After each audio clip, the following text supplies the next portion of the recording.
been several more months, and my D&D group has gotten through Chapter 5 of the Shadows of the Dragon Queen campaign, so it's time to give my thoughts as a game master on the campaign, this chapter rather, of the campaign. And as with the last chapter, this took about 3 to 4 hour sessions to play through. I'm doing this game monthly, so that's why it took so long. Your group take about, if you're doing a weekly or bi-weekly session, obviously it'll take less chronological time to get through. As always, there will be spoilers here. So this is a Game Master only zone.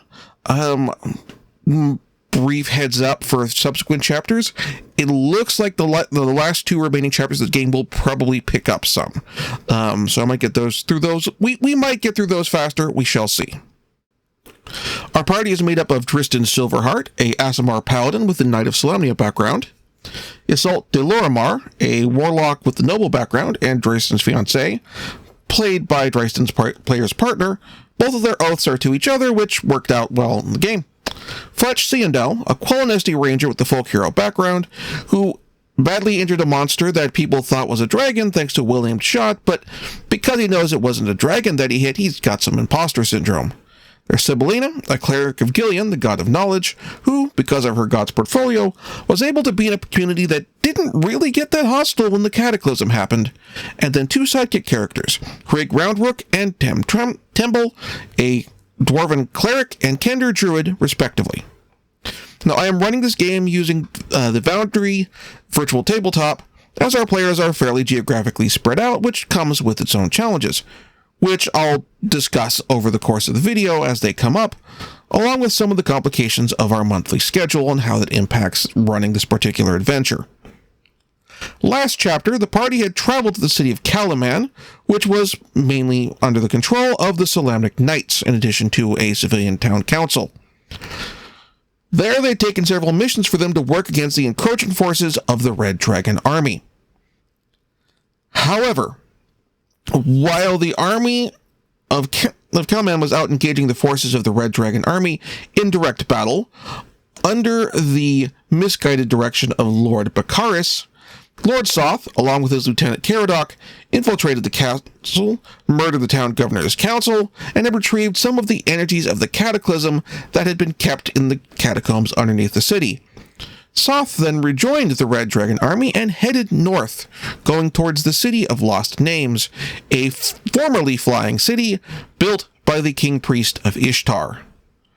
At the start of the chapter, Marshal Vendry, the commander of the Solamnic Knights, is trying to keep things under control in the city and having to deal with Lord Bakaris, who is currently now the biggest noble in town since the governor and the council are dead, who was pissed off for the loss of his face earlier and also his son having been lost in battle, and is seeking to take it out on the party.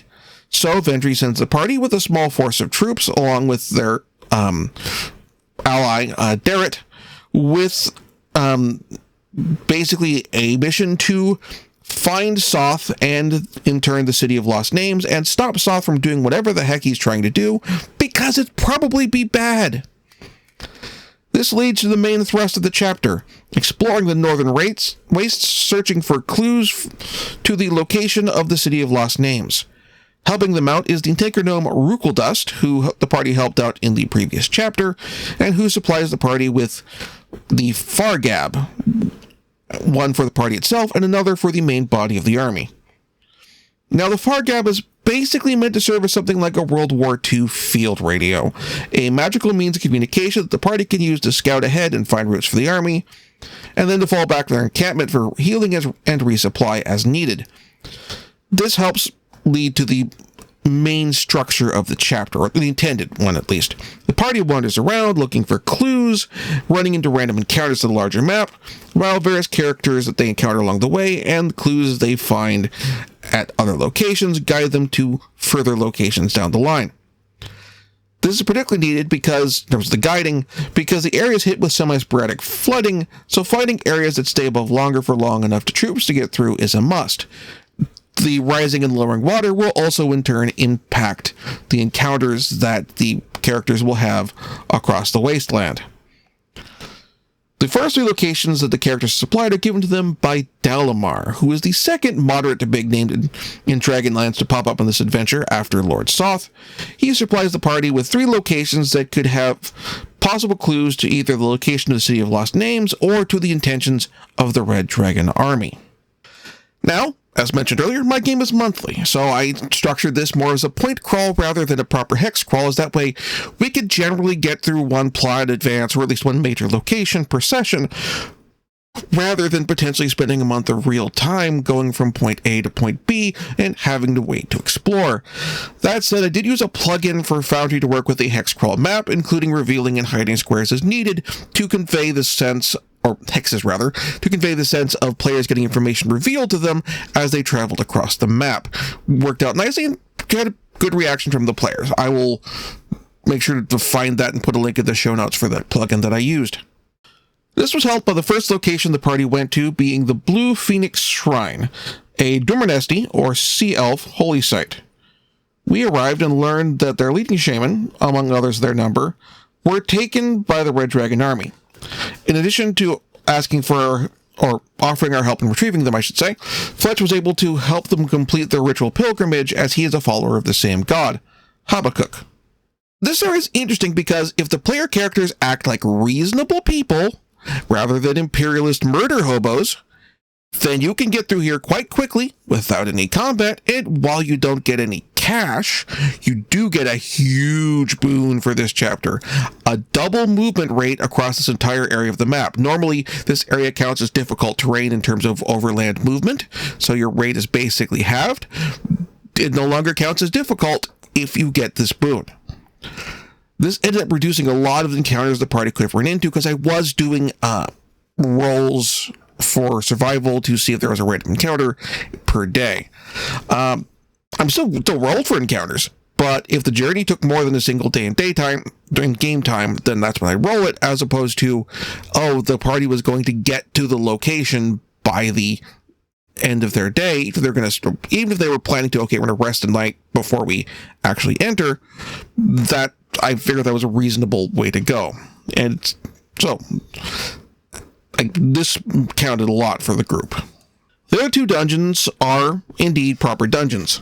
Walkenreth, a former gravesite for Sylvanesti that fell off of the City of Lost Names, which also is a portal to the Shadowfell that's opened in the uppermost level, and the Sunward Fortress, a magical lighthouse that fell into a massive sinkhole during the Cataclysm, and which had a magical stone that created its light, which fell to the bottom and became corrupted.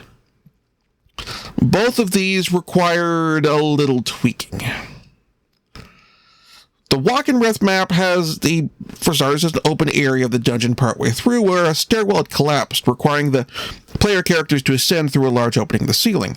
So, your party either needs someone who can fly, or some really good climb rolls from a party member to ascend to the next level and tie off a rope so the rest of the party can make their way up.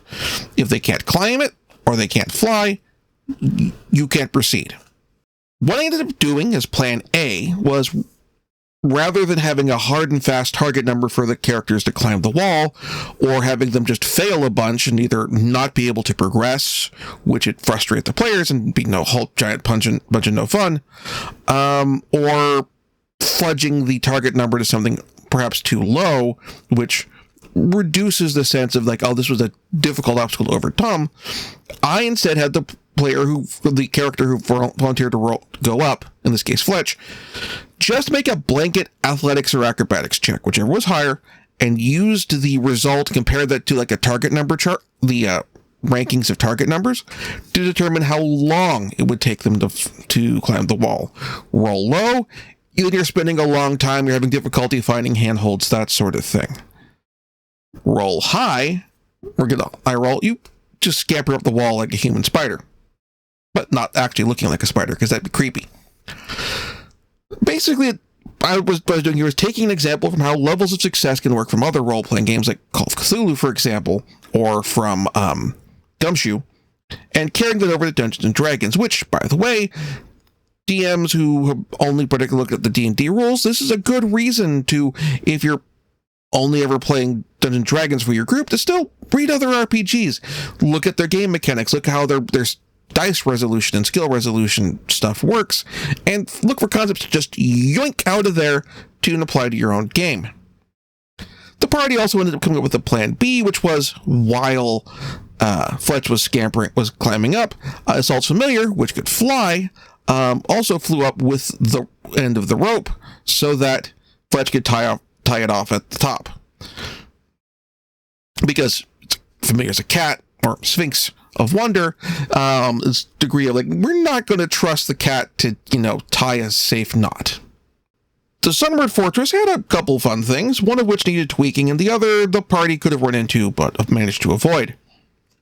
So, the stone at the bottom of the dungeon that's been corrupted turns those who get to it into slots, and the Red Dragon Army, like Umbrella Corp or Wayland Yutani and other works of fiction, decided to see if they could turn the slots made from prisoners into bioorganic weapons that they could use to supplement the Draconians, in case they ran out of the dragon eggs that they were using to make Draconians. And they were not successful. Part of this even has the head Draconian that slowly, through his experimentation, turning into a sort of slod Draconian hybrid, an almost nemesis-like entity, and in the process losing his intellect, which he kept track of in a journal. If you played Resident Evil 1, you are immediately reminded of the itchy, tasty journal that the player finds while going through Spencer Mansion. Sadly, I do mean that sincerely, the adventure doesn't have an example handout to give to the players with the text of the journal entries, so I had to come up with a handout of my own, which I sent to the party as a in-game handout in Foundry, which also led to a bit of a bummer on my end, or second bummer, because Foundry doesn't work with in-game fonts on your computer, so I couldn't select a true type font from my computer and use that to say, have something would have like a big scrawl to it and drop that into drop that into the document for that, to give that itchy tasty the full proper intent. In retrospect, I probably should have just whipped up the handout as a Word document or PDF and used that instead, but something to know for future reference with Foundry. The other fun thing with the Slod is that they work like xenomorphs. An attack from a Slod has a chance of implanting their young into the character, which will burst out sometime later. When the characters arrive and explore the dungeon, they find a group of prisoners, one of whom has a Slod larva, which is about to pop. Now, some successful skill checks will reveal that this can be cured with a Lester Restoration, which Sibylina had at this point, but that only will work if the characters can see the signs and figure out the cure in time. The party did figure it out fairly quickly, so I didn't get to describe the big chest burster moment, which honestly worked out for the best, because that NPC was able to help guide the players to the next location, but it definitely would have played up to this was the horror dungeon of the campaign. An additional fun bit, this is something that probably something that Seth Rakowski, if he was doing D&D, would have dropped at the end, but I'm going to drop this in here. The gestation period for a Slod larva, if the party fails their save, and doesn't notice they've gotten an egg laid in them, then the egg could gestation period is 2d4 times 10 days, meaning up to 40 days. Which means that if the party has gotten the blessing from the Blue Phoenix Shrine, speeding up their travel time, and they're not spending quite as much time sort of wandering around the northern wastes, they could, quite possibly, not know that they've been infected until they've needed a Lesser Restoration cast much later down the road, or after the conclusion of the campaign itself, meaning that the character could save the day, defeat the Red Dragon Army, save Calaman, have been rescued, welcomed as conquering heroes, or successful heroes with all the flowers before them, and rose petals and all of that coming down from the ceiling, from the windows above as they enter the city, and their parade of glory, and then all of a sudden have a "I'm not feeling so good" moment, and then get killed by a Slod chestburster. And honestly, depending how this fight went, it could lead to a post-campaign TPK. And even then, though, lesser restoration down the road, what I did do, the editor doesn't give descriptions, or the monster doesn't give descriptions of what happens when the larvae is removed with the lesser restoration. So I did give it that good, proper, gross body horror moment of cast the lesser restoration, and what it does is the rather than the egg popping out of your arm where the wound was, you expel it like you expelled something gross that you've eaten, and like the larvae had a chance to burrow in a little, like rapidly burrows in, and so instead you hork it up, which still gives that like the party a sense of even if they've managed to avert certain death. The final part of the chapter came with the freed prisoners leading the party to Hearth's Hollow, a settlement in the middle of the wastes that is a friendly place where the characters can rest, though not some place where the army can go to. There they get the location of a nearby camp where the rest of the Red Dragon Army's prisoners are, and also go to meet Nezra, the town's mayor. Also along with a little slight detour to meet some wild dragonels, so they get to see them when they're used as Dragon Army mounts, which may come up in the later chapter. Nezra is a bronze dragon in human form, and she basically ends up serving as an additional source of information for the location of the City of Lost Names, which we'll get into in a bit, and for some general world-building stuff, particularly after the party performed a rescue operation at the nearby outpost of Camp Carrion Clay. Now, Camp Carrion Clay is a small outpost on an island in the middle of a marsh, with the water level varying based on the flooding that occurs in the area. What this meant for the party is that because Sabelina, as a cleric, had control water, which allows you to, among other abilities, generate waves to buffet an area, when the party launched their attack, they used Sabelina's waves to kind of buffet parts of the camp with, not like giant waves, but like a sort of like waist level to like knee level, like really rushing current, which is not enough to like drown someone, but enough to knock them off their feet.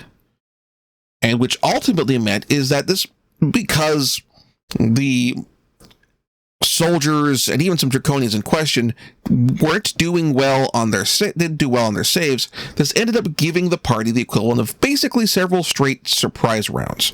Now, by no means did this make victory a sure thing. Once some of the soldiers got into attack range, several characters took some serious damage.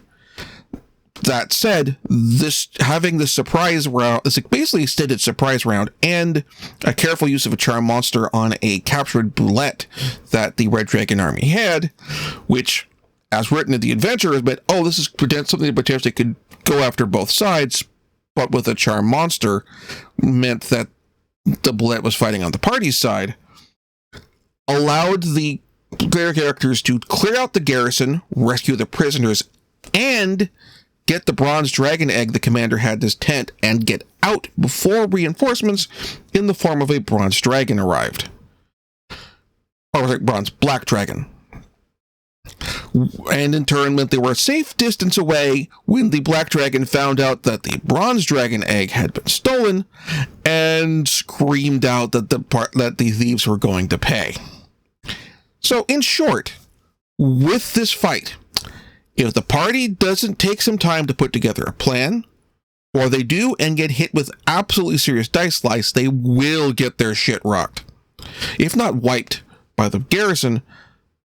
But that said, because they did have their ducks in a row, put together a decent plan, and had some saving throws go their way, it made this basically the moment of the chapter for the party.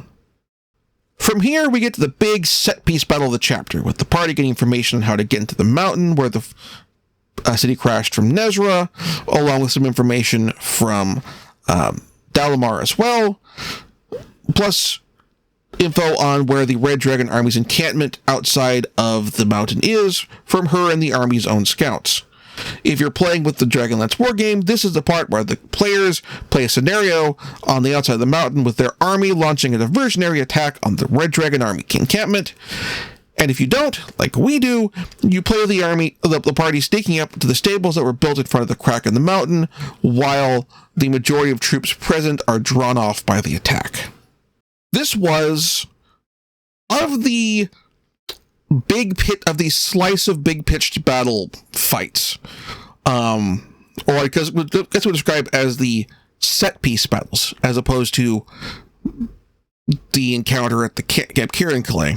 This is probably one of the best ones for the random something happens every round or two tables that are included for each of them, if you're not playing the actual wargaming scenario. We had, for example, early on, a dragon owl fly overhead, which stirred up dust that obscured everybody for a round, which meant everyone was attacking with disadvantage because it's dust, so dark vision doesn't necessarily apply here.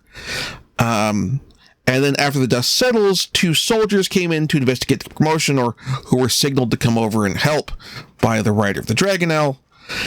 It all made for a really fun fight, and this made like a significant instance where the results of those rolls actually contributed something to making the fight more engaging, which is something that I didn't really have since chapter 3 with the evacuation fight during that. This was a fun chapter. The the shortcomings with typefaces in Foundry was a bit of a bummer. That's actually something that'd be nice if for future versions of Foundry that they fixed or were to expand on.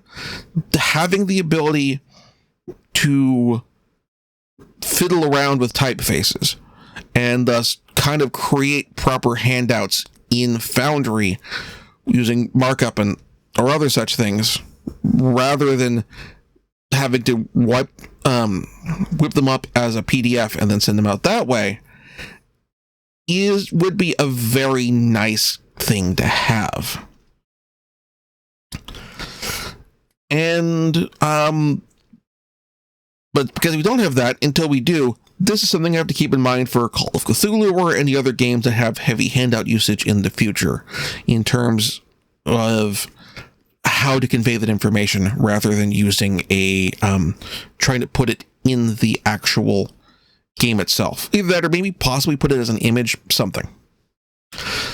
Now, there is a part of this adventure where the players can find a big treasure cache, but that location is placed very much out of the way, without any clues to point in that direction. That makes me think that, well, not only did it not work for how we're doing as a point crawl, because we have no clues, because the points that pop up on the map were based on clues the characters found or people they talked to, that instead having the party be able to, it was based on the concept of the party more or less kind of wandering around a fair bit once it gotten through the first 3 locations, trying to find their way to, and thus stumbling into it almost on accident. And as it is, it didn't really, you're fighting draconian, dragon army forces during that location, but it felt like the intent for inclusion is the adventure hasn't given the party a big payday. And so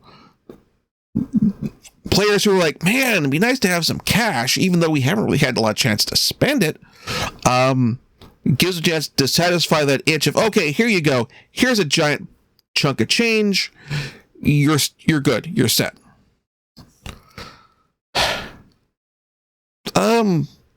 Otherwise, I had fun. In the next chapter, we finally reach and get to explore the City of Lost Names.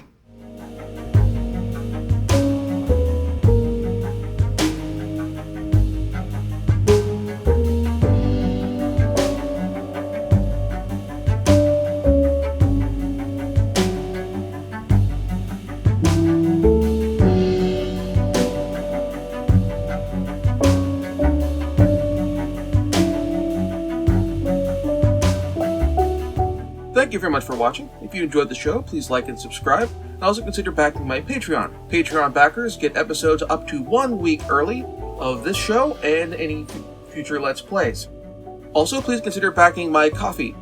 Toss me a few bucks also helps support the show, and it's not a monthly obligation or anything like that.